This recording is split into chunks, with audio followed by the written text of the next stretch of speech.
Hello friends, in this video I will be talking about how to face a regulatory inspection in pharmaceutical industry so we will be successful.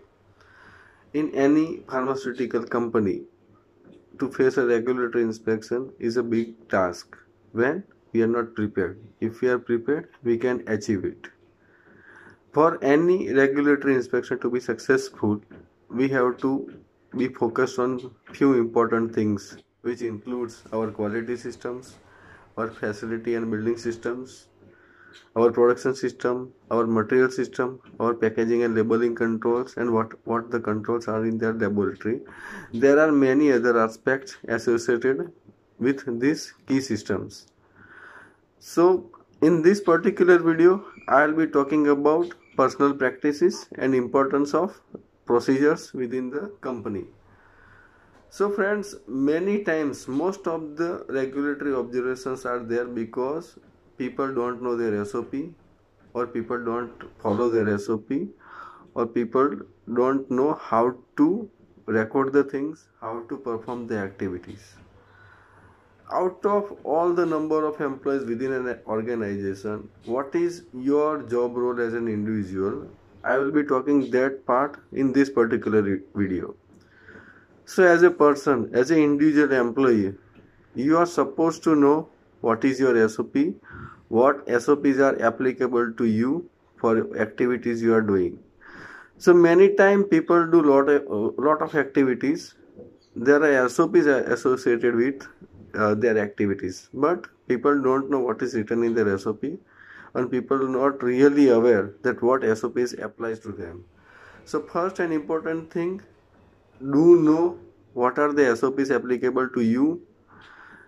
Make sure that you are trained on them. That is one part. Second part is you must be aware what is written in your SOP and what activities you are doing are matching with that SOP.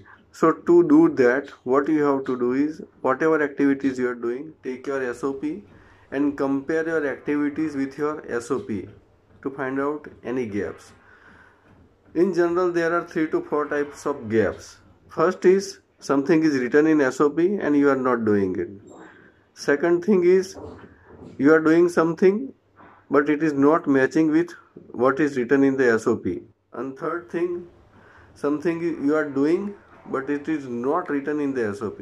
And fourth, which is important, that what you are doing is correct, what is written is correct, but it is not matching with the regulatory requirements. So these 4 things you must be aware. I'll repeat again. First is something you are doing but not is written in SOP. Second thing, you are not doing but it is written in SOP. Third thing, you are doing and it is written in SOP but they are different. And fourth thing, that what you are doing is not meeting with the regulatory requirements. So these 4 things you must be consider while you perform your activities, while you prepare your SOPs. So what you can do, you just go through your SOP again, check with your practices, check with the regulatory requirements, and if you find any gaps, then revise the SOP to make it compliant with your practices and regulatory requirements. This is first and foremost requirement at individual level, at departmental level, to be successful in regulatory inspection. And see, we are not working for the regulatory inspection, we are working for the patient health care. We are providing medicines to the patients. So you must be doing right practices every time and strive to improve, and always be cautious that I am making medicines and it is making somebody healthier. So always consider that you are very important part of society and must be doing right practices, must be making quality medicines and contribute to the society. Thank you.